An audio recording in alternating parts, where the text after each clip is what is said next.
This is just a quick intro to get them into your hands. Nope, that's not what I wanted. Perfect. All right, so thermal imaging. You guys should be able to see me in this camera. I'm the red, orange, and yellow guy. So, sorry, Kurt, but normally that actually means I'm usually the hottest thing inside the picture. So this isn't a bridal party, so that line still works. Nice job. So literally what we're looking for on this guy are the blue and black spots to move on their own. Those are going to be the colder areas inside the screen. We also have a blue dot bouncing around the screen that is telling us the coldest point in the frame at that moment. It's kind of helping guide our eye where the coldest spot is.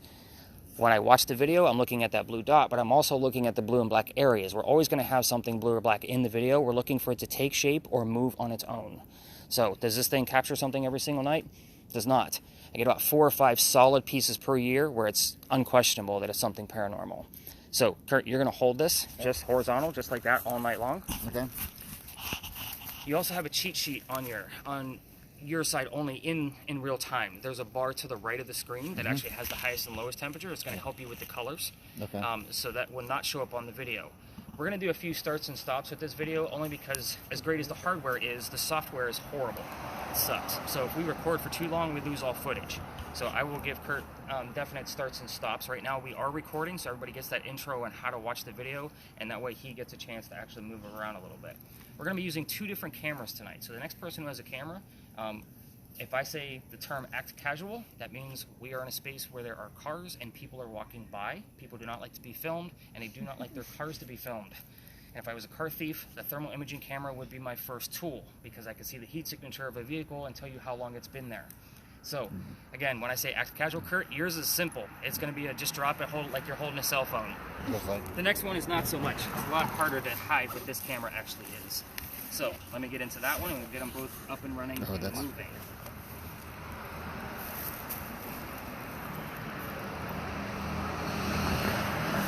So, this one, when I say act casual, we're going to lower it to the ground. I haven't decided who's going to get this yet. I'm waiting for somebody's eyes to bug out of their head, like what the hell does he have now?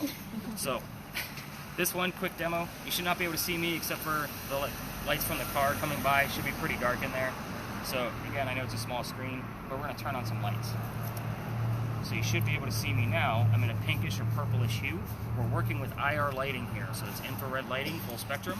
So again, what this is doing is emitting lights that we can't see with our own eyes. So the hope here is that we're going to be able to find something we wouldn't be able to see with our own eyes.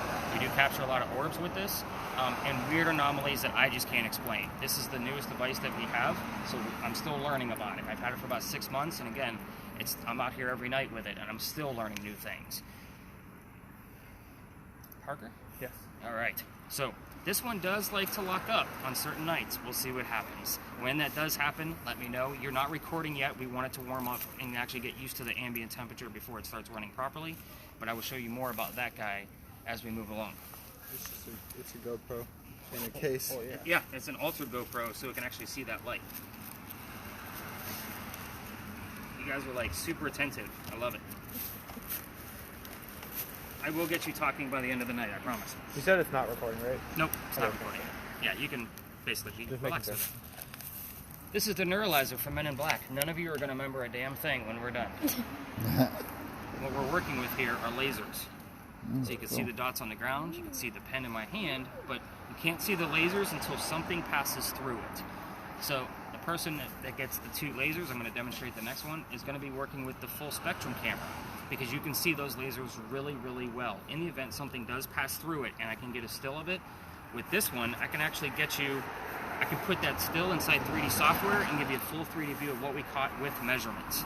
So this guy is super fun. I haven't had anything yet that's going to, this 3D software would actually take, so maybe tonight is our night.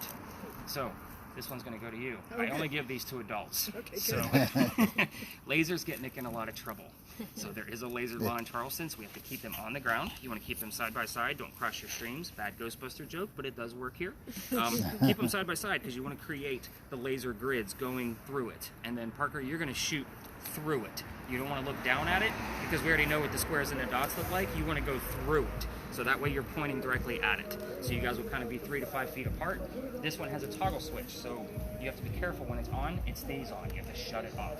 This one is like a little button right there. You have to pull that one. Am I supposed to be watching the game again? Well, lasers aren't always like safe places. I always give you the okay for lasers. So there's going to be certain spaces I'm like, sorry, you're kind of out of the game for a minute, but the camera will still be working. Let's get into spirit boxes. Spirit boxes are a way for us to communicate with the dead. Yeah, I got this one. So You can also use your the voice record on your phone as well. yeah, and that's why we have the regular voice recorder too. So, but we're going to be using several different types of spirit boxes tonight. So this one in particular is going to sweep through the FM radio stations at a very quick rate. So it's kind of like the white noise you guys hear on TV, and then they tell you what they think they heard in the middle of it. We're going to be doing that in real time. Is this the type that they use for Correct. So usually they'll use just a simple SP7, but you can also use this for that as well. So I have two of these. I will be passing them out. The two people that actually have these are going to have earbuds in. So the best practice is to keep one in, so you're going to get the first one. So you're just going to have one earbud in, so that way you can hear the history as well. Mine are slowed down. I don't have just straight white noise. With all the history I'm going to give you and white noise, somebody's going to fall asleep. I promise you. So you slowed down, and somebody already is yawning. Awesome. I know, I talk a lot. But the radio chatter will come through. I want you to listen for the song lyrics, the DJs, and the commercials. Whatever you can make out, let me know what you hear. Disembodied voices, like what they show you on TV, are a rarity. I don't capture many of those per year, but when I do, I only make sure they're Class A. So it is St. Patrick's Week, so we're going to run into a lot of drunks, just so you guys know. Last night was super bad. I actually went over, like I don't pay attention to time, but I was literally with that group like an extra 20 minutes because we kept getting interrupted. So it should be an interesting night for sure. But anyway, I'm going to set this guy up to record. Now, you can't mess up the recording, so you can turn the volume up and down as much as you want, whatever you need to do. I'm going to show you where the volume button is. But tomorrow morning, I'm going to go through it again and spot check it and tell you what I hear out of it. And then that way, we actually have what you heard in real time, plus whatever my spot check picked up. If it's relevant, I will always give you a backlink to verify the information. So if it's not relevant, because I do give you a lot of markers of just weird things that come through the radio, so that way you guys get a gist of what you're listening for. So, Gwyneth, was it? Yeah. Did I get that name right? Mm-hmm. I'm going to set up your earbud for you real quick. So all you have to do is like undo the twisty tie. It's not the easiest thing to do with gloves on. Your hands are free.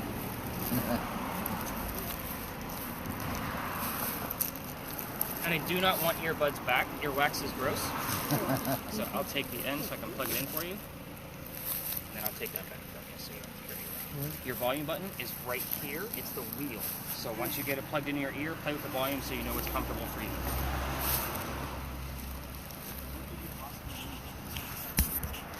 Liz? Are you super excited about one of these? The cold See spot your in the eyes window light up there. and she was nodding like, I know what that thing is. Now yours is not going to record, so you have to tell me what you hear so I can write it down, okay? Drop the bags everywhere. What? What? Again, I don't want these earbuds. No, you're hot, hon. Your face. Wait, check down here. See if that's that a warm. Is that a cold spot down there? Gloves do not make this very easy. Where's it at? I got it. Thank you, though. Oh yeah, put it. Let me see it. There it is. Yeah. Huh? Yeah. So let me know if you hit the button by accident. But go ahead and get that earbud set up for you. Here's one of your baggies. Oh, I don't like the litter around the city. We're dirty enough. Alright. The next spirit box. Again, we're going to be using several tonight. You guys are emptying my bag. You're going to make my bag nice and light. So, the next one is going to give us a set of words from time to time in the center of the screen. So, that's where the 3 dots are. Those words are going to go into a list. Last night we had about 65 terms. It's actually pretty light. I normally get between 75 and 100 per night. Especially for how long I was with them. I'm going to clear them out and start us over, so that way we can start off with a fresh list. The first word is not going to be Dave. So when you actually get yours, is it Deanne? Yeah. Look at me getting things Look at right. So I will come to you when I want to see the words. Otherwise, we're going to be interrupted a lot, so because you're going to get a lot of terms. Here's what I'm going to tell you about this particular spirit box. It is a phone app. It's meant to be a game and a hoax. So 80% of what comes out of that thing doesn't mean anything. It just doesn't. You always want to keep that camera to your left, Kurt, just so you know. To my left. Oh. YouTube doesn't know the flippies. All right. All right, so at this point, I want you to stop the video, which is the red square. Okay. So, the spirit box with the word list, I use that because it has timestamps. It allows me to kind of go where I need to go through certain things. So that way we can actually see how we could tie all this evidence together. Does it match her songs on her? What's that? Does it match the songs on her thing? It's the claim of that app is that it is listening to radio stations the same way and just pulling words out of its 9,100 word database. So if it happens, I also don't hear anything yet. How do I? the volume is at the top. Yeah, no, I've been searching. You said it was a wheel. Do you feel a wheel? It's right next to the button. Do you see the button? Go to the right of the button. Oh. It's like, You have it all the way down. Go the other way. It's, there we go. you got it. Sorry, we're discussing this game. No, it's okay. So here's the camera. Name again, buddy. Carson. Carson. You're going to have a spirit box that's going to be open air, so everybody's going to be able to hear it. I will always tell you when, like, what kind of audible level you need to have it at. So yours just doesn't have an earbud, so it works the exact same way, except it has a speaker on top of it. The way you operate this, there's a button right here that controls the volume. You hold it down to turn it down, obviously when I'm talking to the group, and then you'll hold it up when it's audible to you. So that one goes to you. Yeah. So I think I have a spirit box in every group so far. That's good.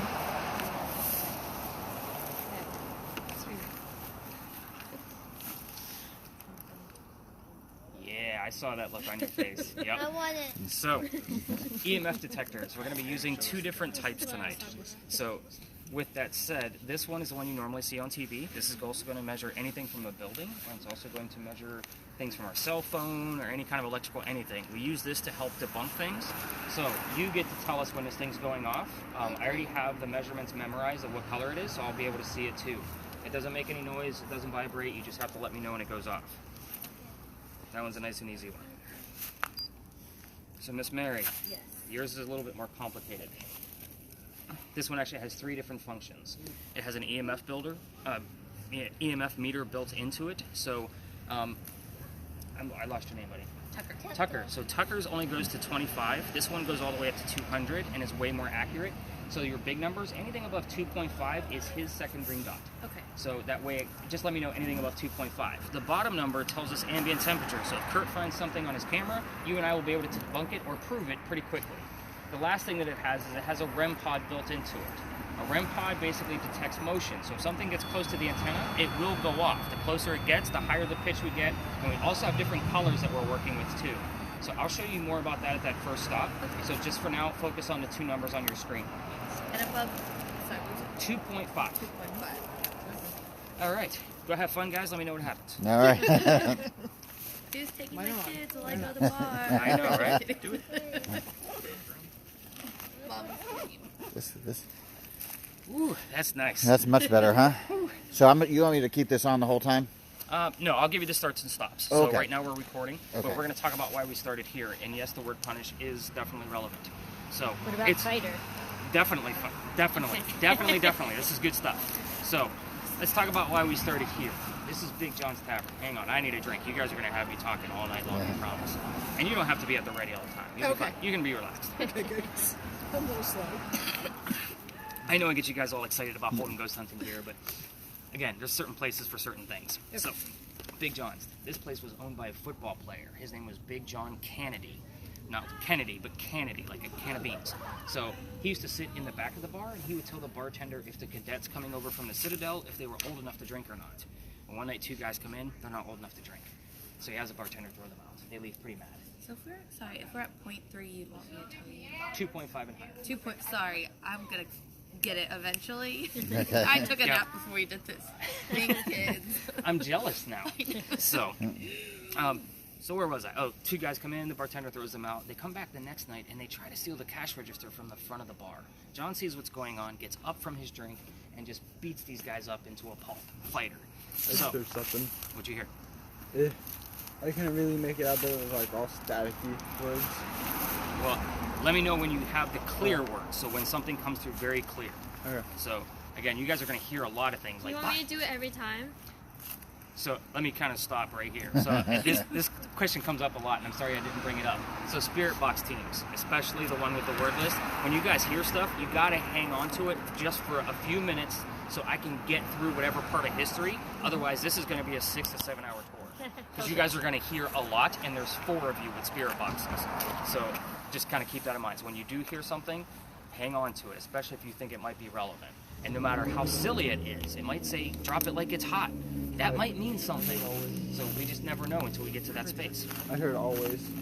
See, again, it's very vague. We're going to be looking for very specific terms. So I'll kind of go through that more as we get to that next space. So always is good. You've heard something. So again, you guys are obviously, you're getting the gist of it too, because I'm ready to blurt stuff out. So we just got to get you to start listening in. So let me finish the Big John story and we'll move on.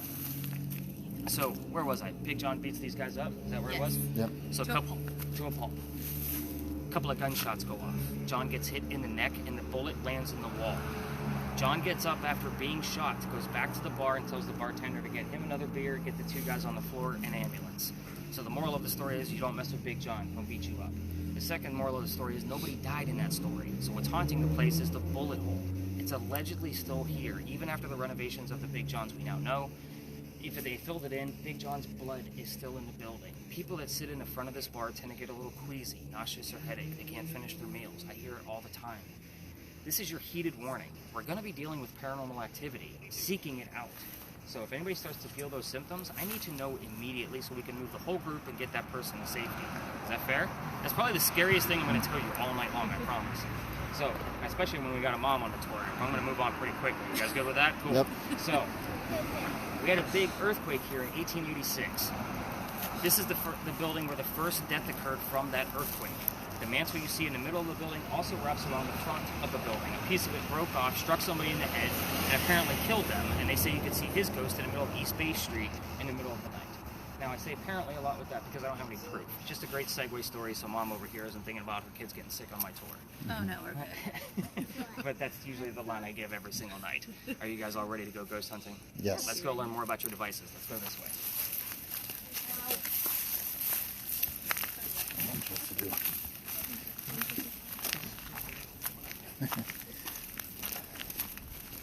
These things don't, it's dead. Yeah, they don't work.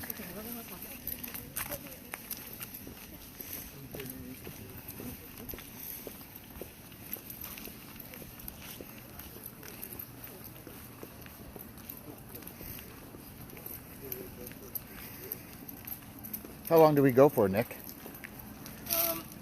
With this size of a group, it's about 2 hours. Okay. And as far as the distance, it's about half a mile, just over. So it's like 26 miles. Really? Yeah. Forgot mittens. You what?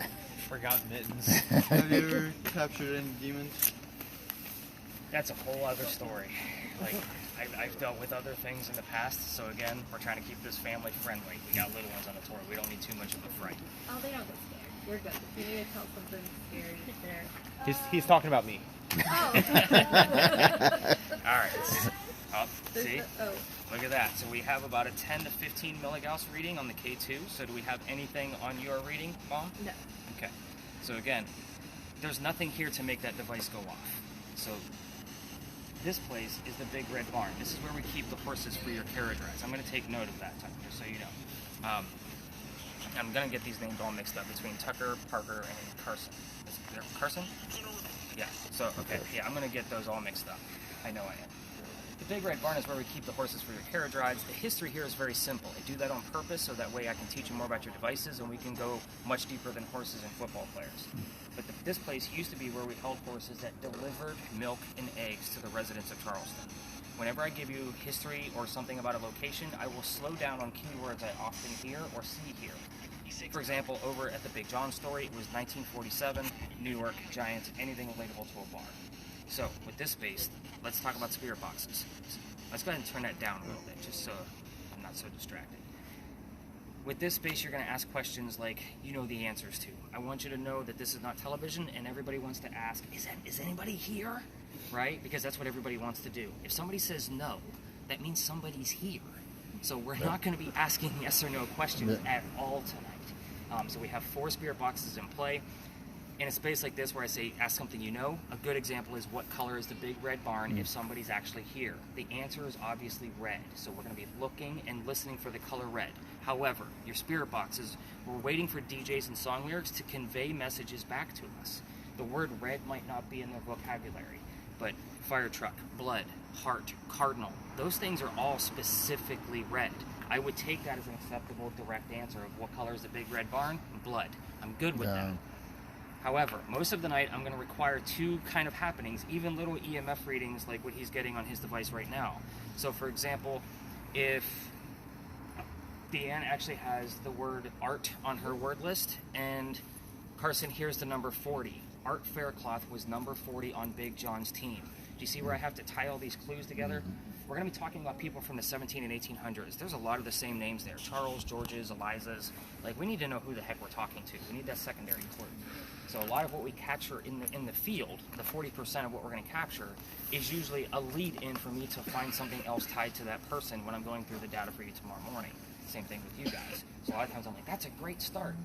It says flower. That's very interesting. I don't know if they ever delivered flower, but that would be an interesting piece that I would find. But again, this is a very simple space. We're not going to spend a lot of time here because we're obviously getting some K2 readings, which is good, but I want to really get into the gist of what your devices do. I think with the cameras and the laser, so the full spectrum and the laser, I think you have the gist of that you're going to be standing about 2 to 5 feet apart, and your lasers definitely need to stay on the ground. So let's talk about thermal imaging. So Kurt, you're going to try to do 2 things for us tonight. Okay. You're going to try to keep a person in view. The reason why, go ahead and point your camera, get somebody out of the camera, and point it at the wall. Do you see how it bled out to a color red? Right. I'm going to put my face in there because my hands are covered. See how the wall now turned to blue? So we want that array of color, so that way it's easier to find those cold spots. We're going to be the warmest thing out here, 97 to 99 degrees. So if somebody's over that, like 101, let me know so I can kick them off the tour. Go home, you're sick. Exactly. So the other thing you're going to try to do is try to keep the sky out of view. Some places that will be impossible, but do your best. The reason why is because that blue dot is looking for a surface in the coldest area. So it's going to automatically default to the sky and give you a negative reading in a cold night like this. So again, do your best. Okay. All right, so I think everybody else has a great gist on what their devices do. What's the last couple of words on your word list? Density, flower, Oh no. change, regardless, all themselves, just meal. Why is it? IDA. Why is it? That's a name. It's a name. Don't put it near me. Every I like other fighter fighter. It's right here. But I like it's right fighter. here. So It I- just went up to 4. Mine just said barn. Barn. It went Beautiful. up to. Can't get any It more went- clear than that. It went up to. The red. And you got the word barn at the same time. Orange. Very interesting. So I will be writing those things down. Okay. Okay. As we go, I'm going to be walking to our next location. So Carson, you can listen in a little bit. I just want you to keep it audible to you because the horses do not like the white noise. You're the only one that has a noisemaker. So again, just kind of keep it audible to you until we get to the next space. I got Red Rock. So, spirit boxes. Let me stop there too. So, a lot of times, because your spirit boxes are slowed down, what color is the big red barn? Rudolph the red-nosed reindeer. I don't need Rudolph the nosed reindeer. I just need red. You just heard red rock. We just asked the question, what color is the big red barn? Not to mention, Miss Liz over there heard the word barn. So now we have basically a statement. Red barn, and his device going all the way up to 25 milligauss at a max. So, I'm going to write this stuff down as we get to the next spot, which is much deeper than horses and ponies. Are you guys all ready? Sure. All right, let's do this. Let's go talk more history. When you said I heard a lot of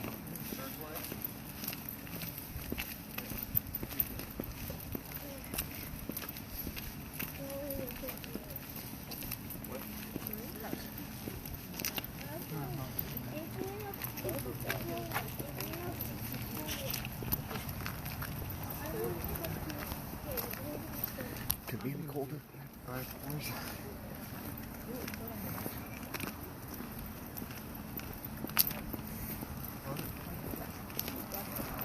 right, this is the most uncomfortable device.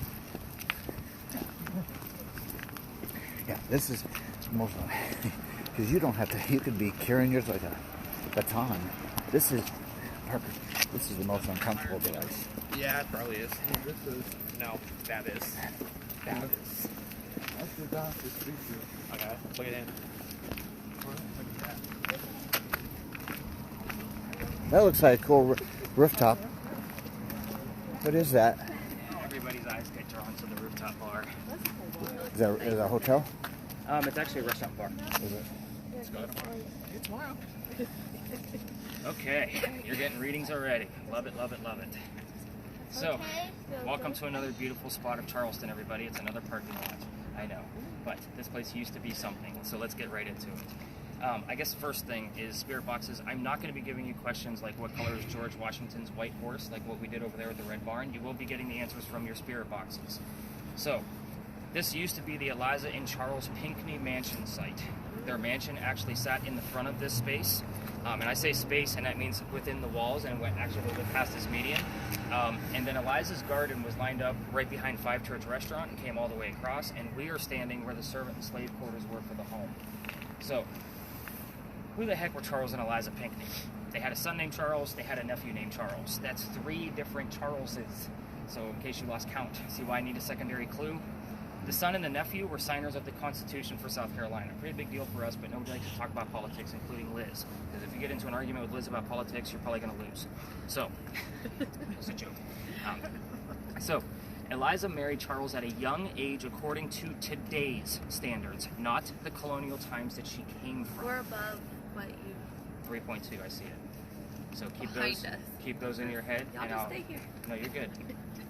We want those readings. And this, I've seen it go all the way up to 148 in this Okay. space. It gets really high. Um, Yours is pretty high too. That's going to be constant. So, according to today's standards, not colonial times, I bring this up because Charles was over double her age when they got married. So, I know it sounds creepy now, but when you hear the numbers, it's not so bad. So, this was a true love story too, by the way. So, don't ask Eliza if she ever cheated on Charles. When she married him and after he died, because remember he's over double her age, she did remain a widow for the rest of her years, which was a long time. So, she married him because her father over in England thought he was dying, and he wanted to see all of his kids one last time. Eliza didn't believe he was dying, so she stayed put. This is 1744. There's no such thing as citizenship or marrying for a green card because we're not even a country yet. So, what happens is Dad gets better. Eliza was right. So, Dad starts sending her gifts apologetically to try to, make amends. One of those gifts happened to be the plant seeds of indigo.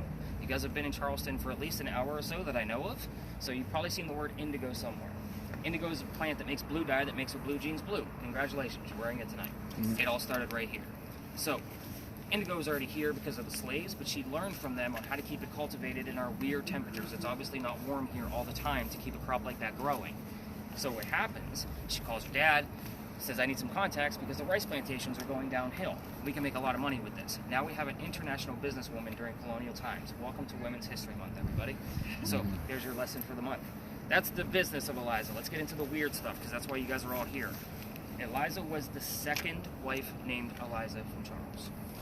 Both Elizas, and it's really smart or really stupid depending on how you look at it, but both Elizas actually have a maiden name that starts with the letter L.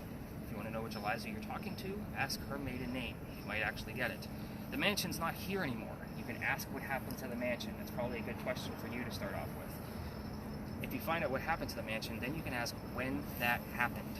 So hopefully we get the very specific year. Keep in mind, these are non-yes or no questions. Let's get into Eliza's children real quick. Heated warning, do not poke the bear with this one. There's a tragedy among one of her children. Yes, I told you about Charles already, but there are more. You can ask how many she had total and what their names were, but leave it alone. If you poke the bear with the tragedy, even the little bit of readings we're getting from the K2 meter will go away. Damn it. Interesting. These were all politicians that lived here, by the way. So, let's see.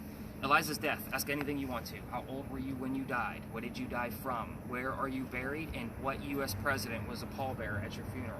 Like, these are all very specific questions that I get the answers to all the time. So when you're asking your questions, by all means, ask the questions however you want to. If you want to think about it mentally, you can do that. If you want to ask them out loud, that's perfectly fine too. Whatever you're comfortable with. But sometimes they're just going to reach and grab whatever terms are going to be relative to who we're trying to speak with. So let's see what we can capture. Cameras, we're going to obviously be very careful. We're not going to go near cars or in between vehicles. And it's actually, we're blessed tonight because last night it was jam full in here and we were limited to the middle.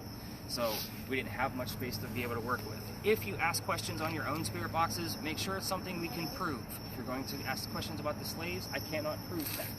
So there are no direct records of how many and who these people were, unfortunately. So I have to write down a few recordings because you had a 3.2. Anything higher than that? I think it went to 3.8. 3.8, Yeah. and obviously we have about a 15 milligauss going on his. Where's my word list? Do we have anything crazy? Warren. Go ahead and hit the white box on the right. Okay, yeah, nothing specific yet. All right, let's get your camera going. We can definitely use some lasers in here. Heated warning on the lasers. They will make car alarms go off. So no pressure at all. Perfect. See why I give them to adults? So we're gonna. I don't like to run with 9 people. I'm usually the last one. I have the bag. So Don't worry, he's really slow. You're good. I'd be probably picking him up, which makes me even slower. All right, so let's have some fun. Let's scatter about. We're gonna spend about 5 to 10 minutes in here, depending on what we actually hear. Have you heard anything yet?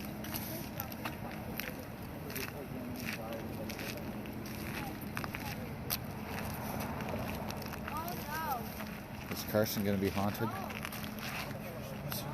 Huh? Is Carson Following me. Are the ghosts going to follow Carson? Why do you keep following me? I have to put it on a person. Over there. Put it over there.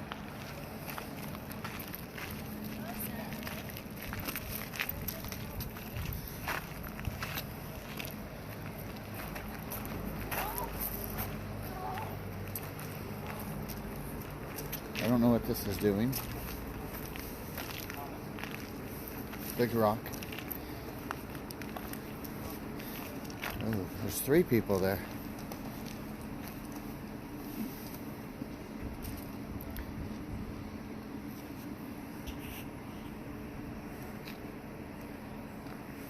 Joe, there's somebody beside you that I don't see.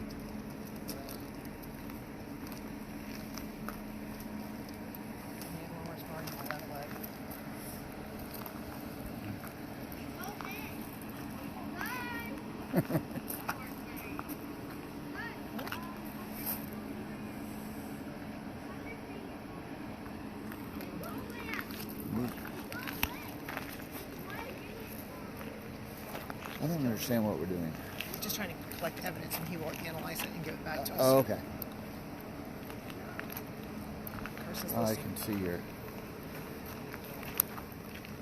Okay. You're in the way. You're in the way. Oh, sorry.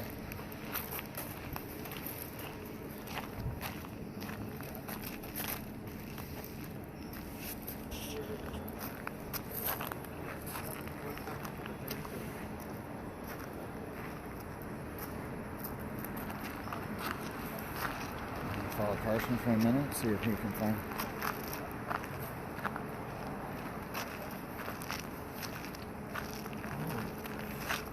I gotta keep it out of posted.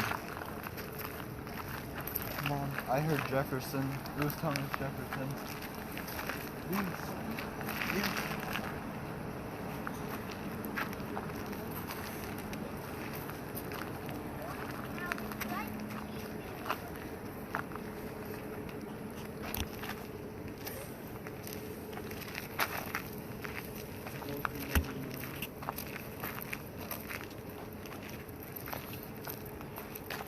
Watch, oh.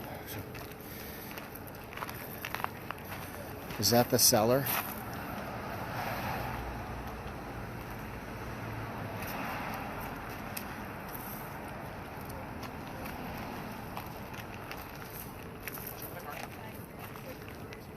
Oh.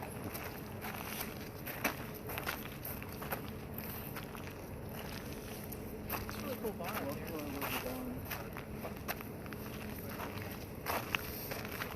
Smells good. Carson gets you. What? What? I'm not going to answer that one now.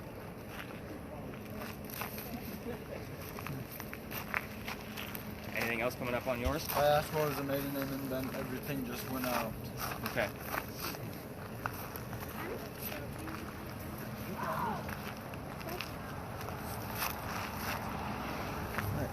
You don't like me filming that?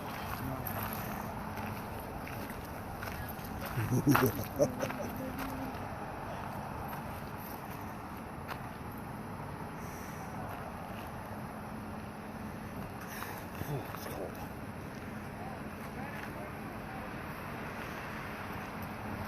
Uh-oh, what's that? What do you got going on over there? Oh, hey, my camera went out. You gotta tell him. You gotta tell him. Where'd you go?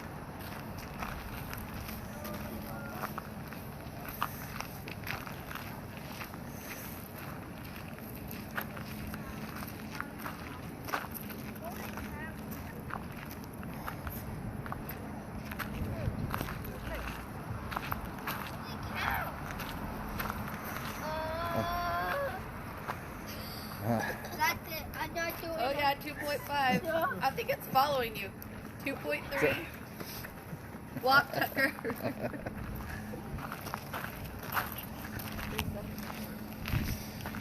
Oh man, I am freezing. Got an hour and 40 minutes left. I know it. Yeah, look at. This is my. What does that mean? Means it's dead. You didn't charge it? I did. When we got back to the Uh hotel? huh. Yes. Easiest thing You're wrong. is some spirit boxing. But I know phone apps that I can recommend to you too. I actually put them all at the top of your data page because everybody asks.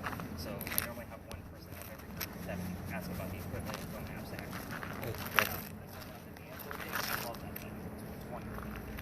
it works fantastic. Would first get attached to your iPhone. Don't take him. Are you videotaping? Don't take him. Are you videotaping? Mars needs mom. Mars needs moms. Who what needs mom? Mars needs. Mars. It's all about hype. So if you have something to tell me.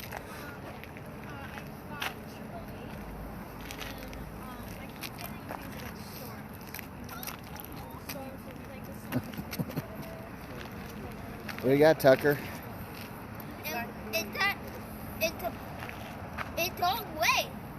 Whenever I go right here, it's like all white. All red? Uh-huh. What's behind you? It's What's behind you? white. It's even, wait, it's right here and right there. Yeah, Holy cow. yeah.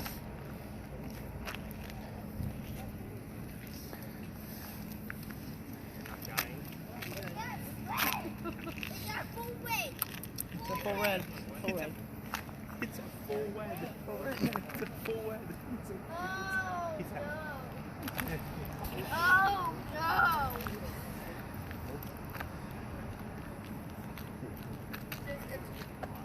Something around him, don't tell me.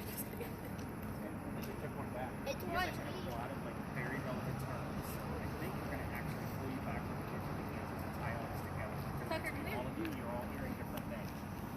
So, Deanne, Stand over here, Tucker. We're gonna listen. Oh, no. It's starting. you guys are throwing You don't a have lot at me. No. A lot of it is the same stuff over and over and over again. So that should kind of prove to you, like, this is not something I'm putting inside your heads. So, we did hear something hot and burning. A little bit of motion. Yeah. Made Want noise. me to write that down? That's pretty crazy. That was a nice little flicker. Should we turn this on? whenever. Not just yet. Like, she had one little flicker. Let's see if it continues to act up. You get over here. We can cut your videos at this point, so you can. Yours is good. So go ahead and hit square and just relax. Very low, actually. So it usually dies one time, so I can swap it out while I'm kind of giving you the history of this location here. I'm pretty quick with it. You know what so you need when to do we with it? crossed Ask him. over that last crosswalk, that's where the original Charlestown walls used to be. Charleston used to be called Charlestown, the walled city, which means we are inside the original walls, and this is one of the first streets we ever had. So, anybody hear any names along the way here, or see any names? Nothing? I didn't hear anything. So, Laura. Laura. I was thinking Richardson, but I didn't hear it. Mine is chest at once so that it fits too fast. Yours is probably coming from the building. I'll take the camera. So the reason I ask for names is because people used to live here. I have the full list of residents of everybody that's ever lived here. The names I normally get, Benjamin and John. Here's where it gets weird. So hang on to this while I pop the battery out. So Benjamin and John both lived here in 1801. When I say people lived here, I'm not talking like 100 people lived here. I'm talking like 5. I get those same names every 6 to 7 weeks. We're in week 3, going into week 4 for that cycle for me. So I wasn't technically expecting those names, but you did hear Laura, which is a good possibility she might be on the list. But with those, basically what's happening here is the stone tape theory. You're standing on Belgian blocks. Belgian blocks are made straight from granite. You guys all seem like you're pretty in tune with what the ghost hunting lingo is. You've heard the term limestone before with the paranormal. It holds a lot of energy in it. Right. And basically, if it comes straight from the earth, limestone, granite, they say it can hang on to the consciousness of memories, which means it's kind of replaying over and over again like a movie. So, with that being said, these blocks have been here since 1735. Wow. Almost 300 years they've been sitting here. So, and it's already recording. So, if you want to get some footage, You know what either you're way, supposed to do we're with it? Can I just take my lasers out? good. Not here, but those people get angry. We do capture quite a few orbs in this location with that camera, so what he's doing is good. But I don't have any other significant thing with Benjamin and John or 1801. It's just that I get the same thing over and over and over again. Every once in a while, a third name will pop up, and that name is Jane. Again, somebody from 1801. There was only 5 people that lived here. So again, it is kind of weird. Now next week we do have a full moon, so I definitely want to gauge it then. That's on the 18th, so I'm going to be paying very close attention to see if the moon phases have anything to do with that.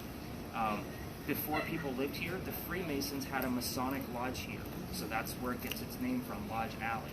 Now, we do get terms wrapped around the Freemasons as well, so Freemason, Mason, break, Illuminati has shown up here several times. That's usually, I get a giggle out of the group from that because it's not something you normally hear on the radios. So when I do get Illuminati on the radio, I'm like, really? Conspiracy theories, that's what we're going with? But again, very odd space. Now, underneath us, they did do an archaeological dig. They found some of the people's clothing and their tools and that kind of thing. They classify these people as lower class. It makes sense because across the street on East Bay is where the other side of the wall would have been, not those buildings, which means the smell of low tide is going to come through here often. The rich people of Charleston are not going to be putting up with that. Now, if you've been down to the Battery, you've probably noticed that our houses are skinny in the front and they go long back.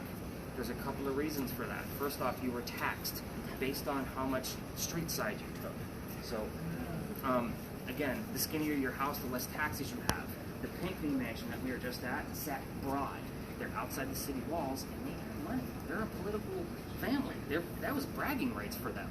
So, again, the other reason why they do that is because you guys notice we have piazzas with the front doors on the porch. That's to keep the smell of low tide out. They would open up the second story window and a nice cool breeze from the water would come in and cool down the whole house because cold air drops and heat rises. So again, it was an air conditioning system. Another reason why they did it that way. I do kind of stall here for just a moment because again, this isn't a place where we actually ask questions. Not to mention this is one of the oldest parts of the city. So it's a very unique space and not many tours come down here. I'm quite surprised that we have a tour down here on Sunday night, to be honest with you. I normally don't see anybody over here. Do we have anything that popped up on your list since we've been here? Window. That's it? Okay. So, the next space we're going to go to is another alley, but I can't take you down it like what we're doing now. Reason being, I got booted out. You guys have the blinky lights and the noisemakers and all of that kind of stuff. It is residential at the end. And again, it's skinny like this. It's not fair that we're going to try to spread out and investigate the space while groups of 20 are going to be sitting there telling a story. So again, as we approach that group, you cameramen, you will actually stop your videos as to not impose. But obviously when we're here, we're fine. But again, we're going to still tell that story on the outside of it because I still get enough of that. It's a great story and there's a lot of keywords and things to look for with that story. Not to mention it is gorgeous down there. And again, I've been booted out of it. I'll tell you that story once we get there. It's pretty funny.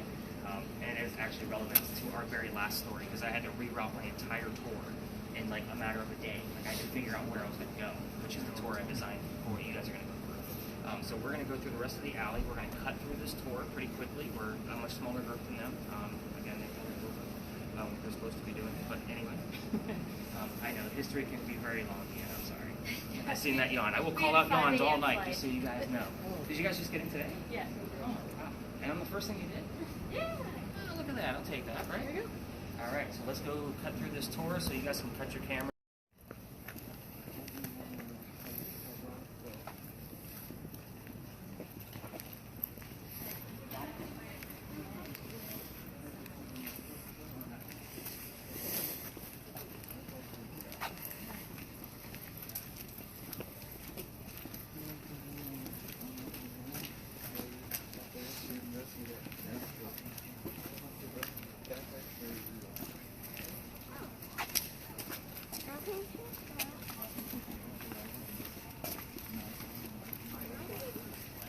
What?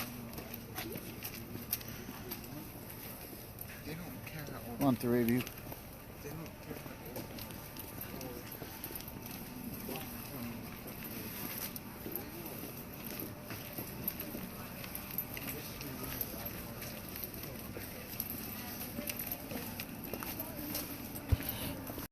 Need to see the alley behind me.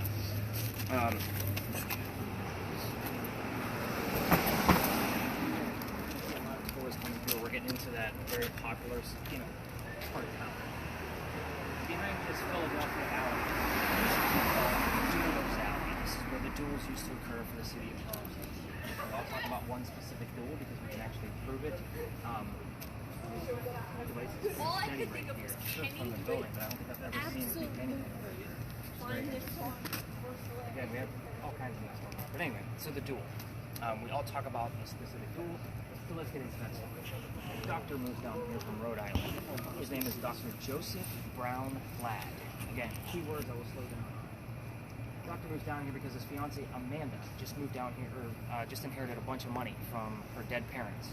She has an attorney that's helping her handle all this cash, and the attorney thinks that the doctor is just after her money, so he tells her to get rid of the doctor. He moves to Charleston to prove that he's not, and when he's coming into town, the coachman set him up to be robbed and killed. So it wasn't a very good start to his stay in Charleston. Somebody was walking by. His name was Ralph Isaacs. Stop on Ralph's name because he has the same initials as where the doctor came from, Rhode Island.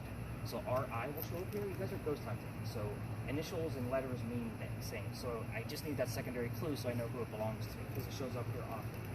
So anyway, Ralph says, hey man, you don't want to stay here. He's got a man inside with a gun and he's going to try to kill you. So he's like, I got some friends at 59 Church Street you can rent a room from and you'll be safe. So the doctor takes him up on the offer and doctor and Ralph become friends. So that being said, the doctor, his practice starts to take off. He's making his own money. Amanda's moving down soon.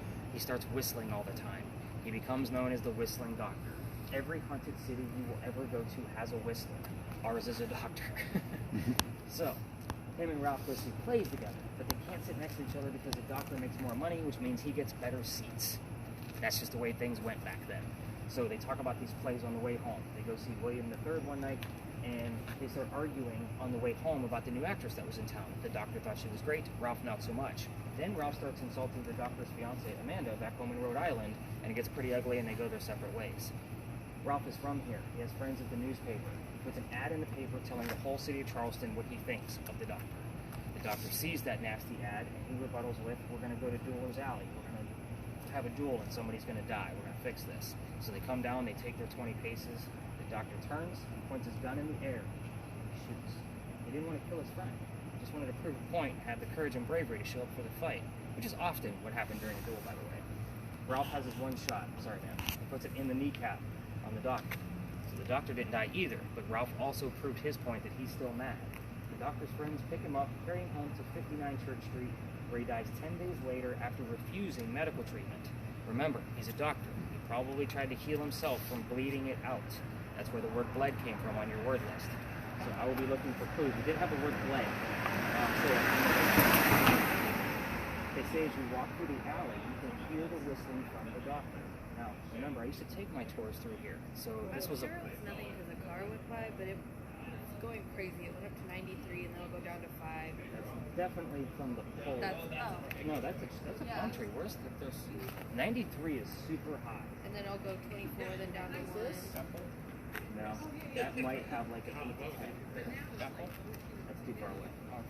She's probably just getting it from the phone. I think my husband knows that, and then it sounded like creature. But I don't know.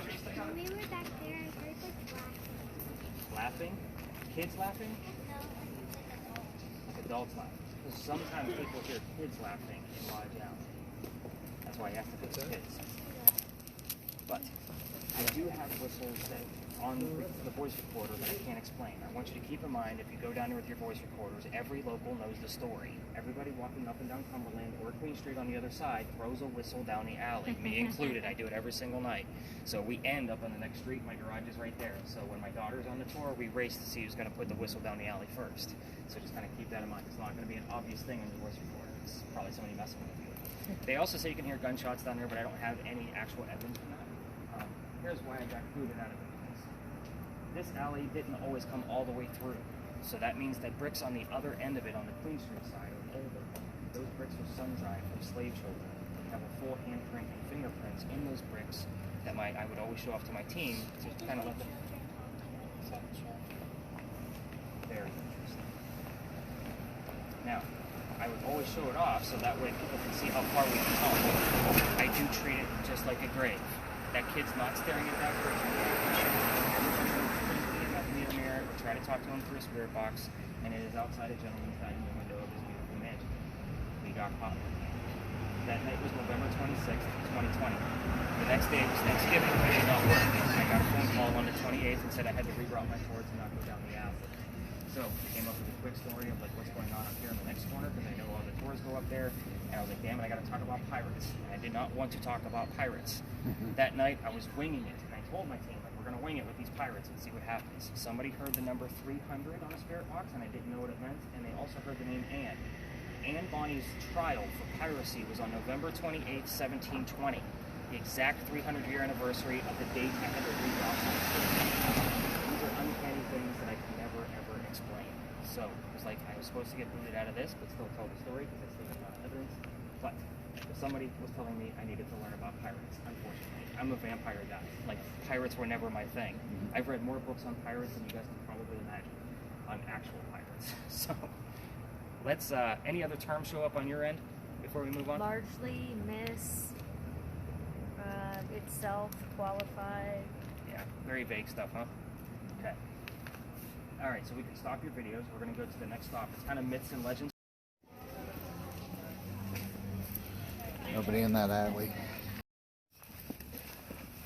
So before we all have a seat here and chill for a moment, I'd like to point something.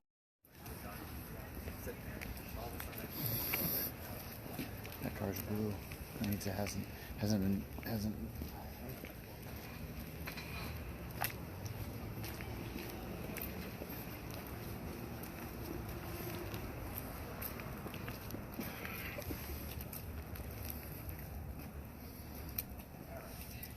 So, last stop.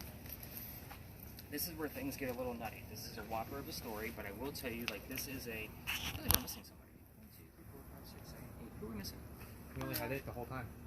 No. Oh, we had 9. Your wife? 1, 2, 3, Yeah, we're waiting on it. Oh, I was going to say, yeah, we're missing somebody. Yeah. I heard other more. Other more? You had me freaking out for a minute, like somebody got you. How did you catch it? I said white. Where the pen's at? When we I first, also heard white. Your laser. when we first walked in, it went up to 3.9. This isn't a space where we normally get anything, so that is definitely cool. Alley, mist, summer, command. You have alley? We just walked down 2 different alleys. Why isn't it getting anything? So, this is a weird space. We either get a ton of evidence here, or we get nothing. If you want to film, you can. And just, again, we're going to keep splicing all of these videos together when I'm working on this in the morning. So, again, this is kind of a crazy story, so you guys got to follow me. First thing we're going to talk about is the building behind you. This is the powder magazine. That's the building with the crosses on it, the little tiny guy in the front. Those are not crosses. Those are earthquake bolts. Just behind earthquake bolts is that they are turnbuckles. If we have another earthquake like what we did in 1886 that I talked about at the top of the tour, you can turn those and it'll straighten the building back up. It's a great idea, it just doesn't work. I bring this up because these are the first set of earthquake bolts that we put in because this is the oldest government building in South Carolina. It was finished in 1713. So, It held gunpowder for 7 different wars, including the Civil War. It was just never attacked. So let's talk about the Charlestown Wall. That is the street behind you where the wall existed.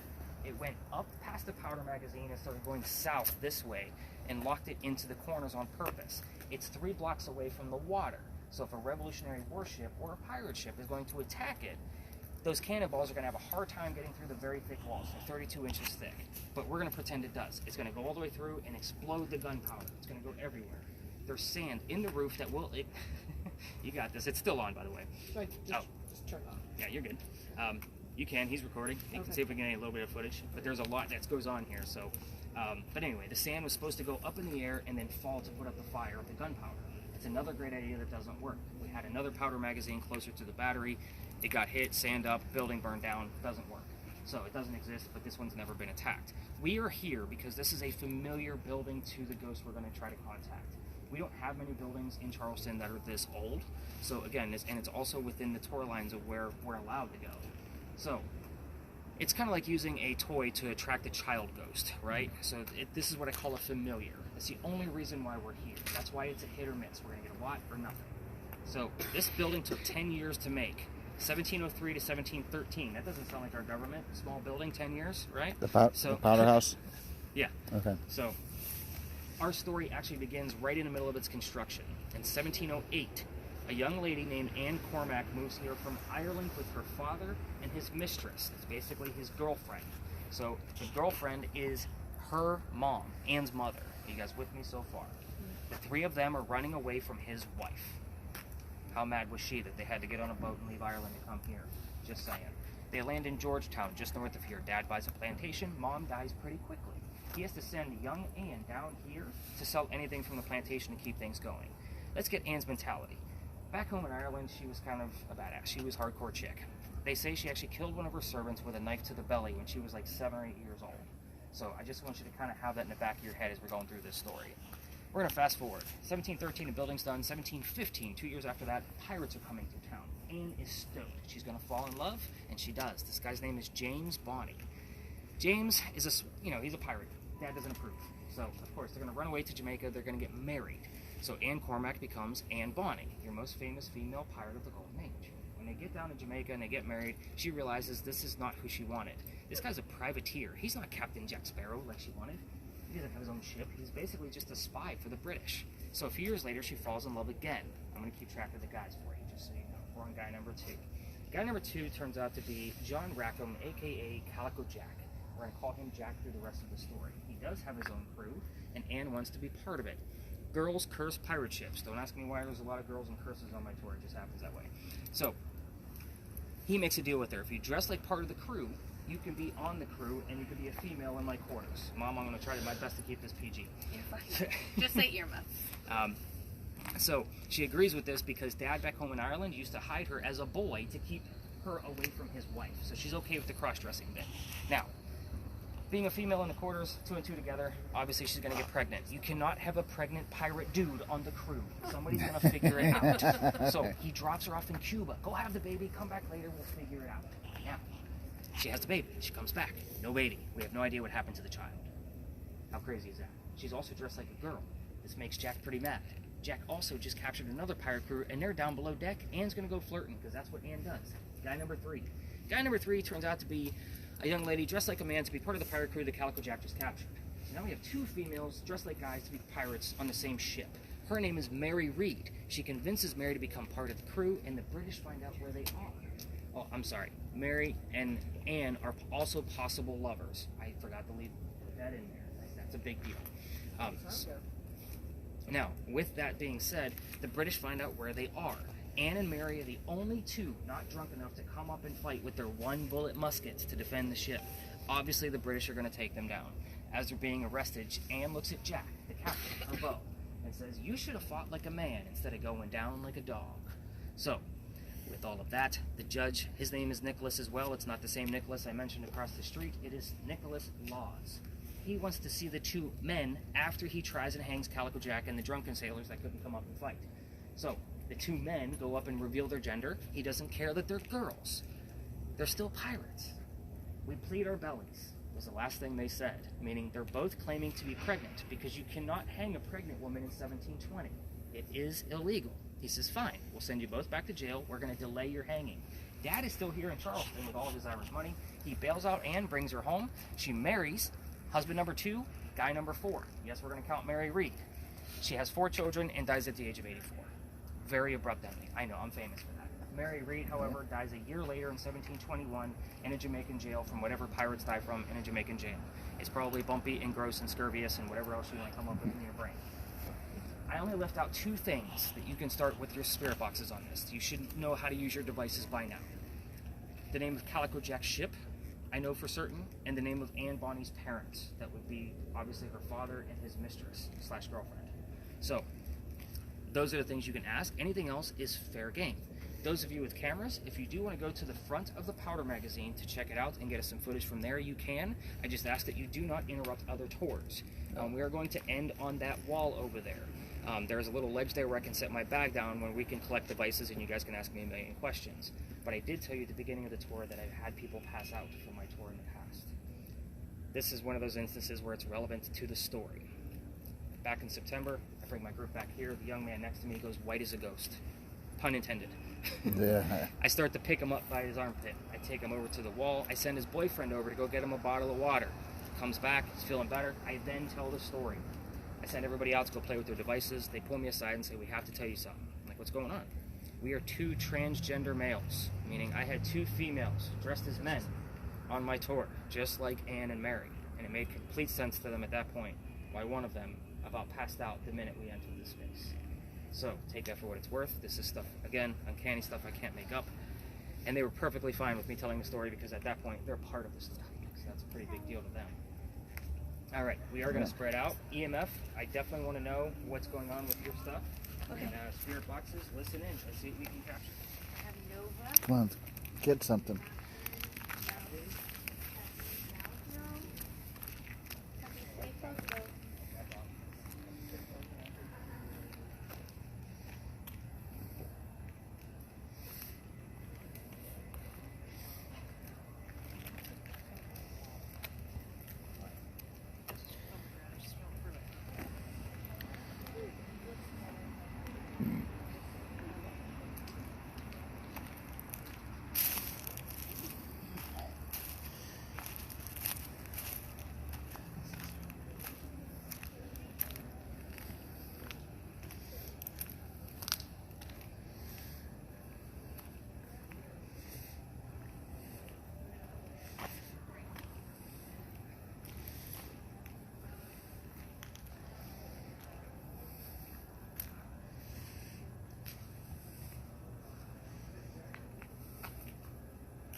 I didn't find anything yet.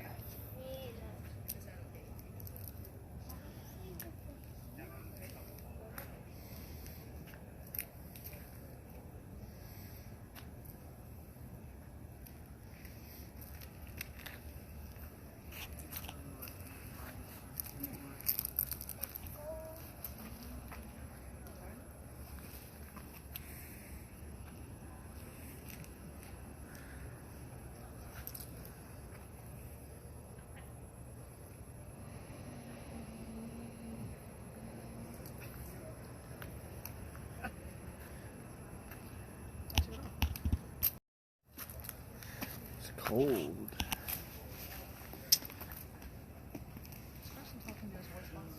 Uh-oh.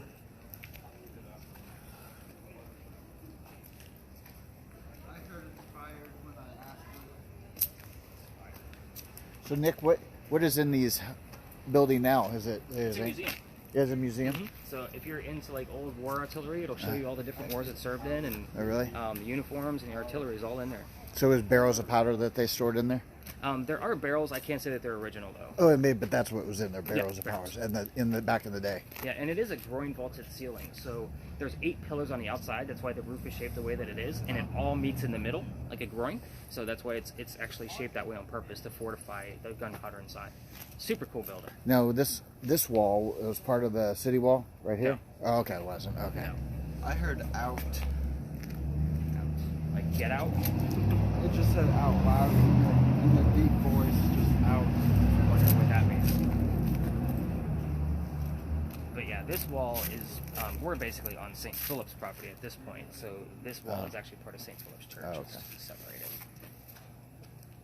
So, but you can also see, if you're interested in like architecture, you can see the bricks and how they look different. Oh, yeah. So like this back of the building, then you got to remember, like it's apartments now. That's why we don't shine lasers high up and all that mess. But this building was like offices and different like textiles and mercantiles in between the wars. They had to use it for something. It's just sitting here. Yeah. So, and they, you know, wars. They move gunpowder all the time to keep it safe, so that way nobody figures out where it's at. Right. You know, so it was empty a lot of the time, so they had to use it. That's why that building is shaped the way that it is. This building is how old right here? I would say that this building is probably late 17, early 1800s. Oh, really? Okay. And it's just based on the brickwork of it. The fire was what year? There was no fire on this location. No, but what was the when Oh, was the one we talked about earlier? That one was 1861. Okay. Now, we've had dozens of fires. Right. Like, literally, dozens. I just, again, every tour guide talks about one because there's always a story behind it. Yeah. But nobody goes to the Pinckney Mansion site. I love going there. Mm-hmm. That's pretty cool. Even when I, like, revamp the tour, I'm not getting rid of Pinckney because I get so much evidence out of that. Plus, the other tours won't go there. There's nothing to see. So, I'm going to keep going. Exactly. I would actually love to buy the space. Because what my wife and I are going to do is we're going to eventually get a retail space, sell the equipment, books, that kind of thing. We have a haunted hotel above it. And I did look into like what it would take to recreate the Pinckney Mansion, like 20 million. Because of course the archaeological dig is going to cost about half of that. Yeah. And then to keep the artifacts and fight with the city, it's actually not going to be worth it for me, even to try to raise the capital for it. Because I can get angel invested, you know, for something like that. You think there's any? Wonder if there's any paranormal.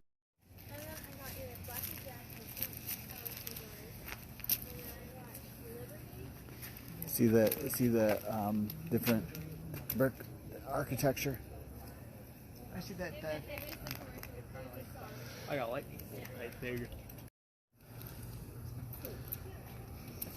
I'm gonna phone you. Huh? How you doing? Hey, Good. How are you? You too.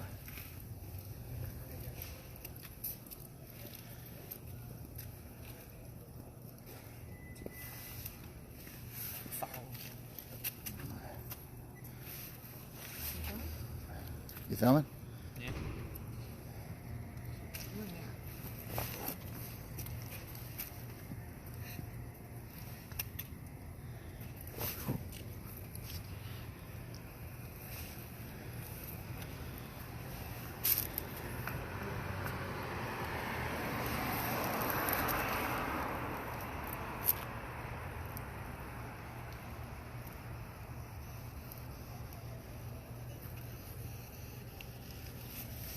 How many people are hung at the beach?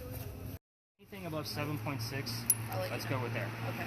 Because that's super high for this location, especially from where she's standing. Mine was at 40. Yeah, you were in the yellow. I wrote yours down already. The name of Anne Bonny's parents, the father was William Cormack. 7.2, right when his went out. William Cormack, and the mother was Mary Brennan. So Mine just went up to this one right here. A year ago. The red. like those are absurd readings here. Like that's almost as high as what we got at the Pinckney Mansion. So Mine was over. pretty nuts. So you guys got us a little bit of footage from the front. I have a lot to go through. Again, like you guys gave me some odd terms tonight that and especially with that 93. Oh yeah, so I have to see if it was actually from the building because I've never had a reading there before. But you guys gave me a lot going on that I'll have to deep dive into. Did it die again? Yeah, it died. It happened the other night too. Like what time is it? We've been an hour and 50 minutes. Like that thing should have been running for at least another 15 or 20 minutes. So just to let you know, I probably took a little bit extra battery juice because you're draining whatever you brought. Like, Sorry, guys. I think cold probably has something to do with battery life too. it does, but all of these batteries are massive charged. Like Are they? they don't leave in like the chargers until I leave the house. So again, I do that purposely, and even like the lights that he's using, those are rechargeable batteries. So there. So that's why I keep everything fully charged. This has been a weird night. I'm going to just put it out there. So I don't know what's going to come out of it. You guys found and heard a lot in real time. I just don't know if it's going to come out of actual evidence. So we do have a few terms that I'm like, yes, that was good stuff. And then we did, I don't know if I told you guys, but Liz actually heard the color pink as we were leaving the Pinckney Mansion site. So again, very interesting things have occurred here tonight. So we'll kind of see what comes out of it. As I collect the devices, you guys can ask me a million questions.